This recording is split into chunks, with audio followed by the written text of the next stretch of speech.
কেউ যদি বাধ্য হয়ে অপারগ হয়ে সুদের টাকা আনে বা ব্যাংক থেকে ঋণ আনে, সেক্ষেত্রে কি একই বিধান হবে যিনি সুদের টাকা খাচ্ছে বা সুদখোর? জিজ্ঞেস করছেন যে কেউ যদি অপারগ হয়ে সুদের টাকা আনে বা ব্যাংক থেকে ঋণ আনে, ব্যাংক থেকে হোক অথবা ব্যক্তির কাছ থেকে হোক, সুদের ওপর যদি নিয়ে আসে তো সুদ, সেক্ষেত্রে কি একই বিধান হবে? অপারগ, সেই জন্য অপারগটা কাকে অপারগ বলছে এটা দেখার বিষয়।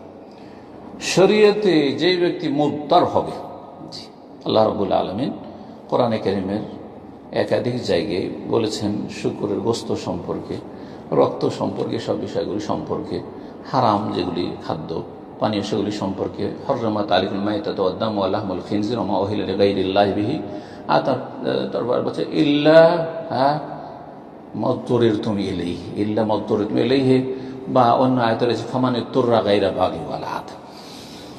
কেউ যদি নিরুপায় হয়, নিরুপায় বলতে কি? নিরুপায় বলতে হারাম না খেলে এখন বাঁচবে না, হালালের কোনো রাস্তা নেই, হারাম না খেলে বাঁচবে না। যেমন এমন অবস্থা হয়েছে যে শুকুর বা কুকুর ছাড়া আর কিছু নেই, আর এই শুকুর কুকুর গোশত যদি না খায় বা মৃত পশু মরে আছে, একটা গরু বা ছাগল মরে আছে, এই মৃত পশুর গোশত না খায় তো বাঁচবে না, একেবারে মরে যাবে, 7 দিন 8 দিন হয়ে গেছে অনাহারে। তখন বলবো যে জায়েজ কতটা? গায়রা বাগিন ওয়ালা আদ, সীমা লঙ্ঘন না করে যতটা খেয়ে জানটা বাঁচাতে পারে।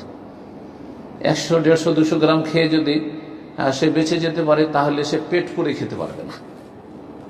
এখান থেকে এখন সুদের টাকা, সুদের ওপর টাকা নিয়ে সে খাওয়া, বা নিজে নিরুপায় হলে, নিরুপায় কখন?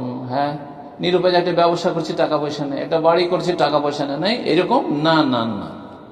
যখন দেখছেন যে সুদের টাকা ছাড়ার কোনো উপায় নেই, সুদের রাস্তা ছাড়া আমার বেঁচে থাকার উপায় নেই, আমার ছেলে মেয়ে না খেয়ে মরে যাবে, কোনো দিক থেকে কোনো রাস্তা পাচ্ছি না, কেউ যাকাতও দিচ্ছে না, কেউ সাদকাও দিচ্ছে না, কেউ এমনিও হেল্প করছে না, কেউ ধারও দিচ্ছে না, কার্জে হাসানা বিনা লাভে দিচ্ছে না, সুদের পথ ছাড়া আর কোনো পথ পাচ্ছেন না। তাহলে শুকুর কুকুরের গোশত খাওয়ার চাইতে সুদের টাকাটা নিয়ে আসলেন, যদিও একই রকম হুকুম, আর নিয়ে আসার পরে অতটা নিলেন যতটা নিলে এখন আপাতত বেঁচে যাবে। সুস্থ মানুষ কাজ করছেন, কাজ করে দেখছেন আলহামদুলিল্লাহ এখন সংসার কোন রকম চালিয়ে নিতে পারো, আর চলবে না। জি হ্যাঁ, তো মনে রাখবেন এই বিষয়টি।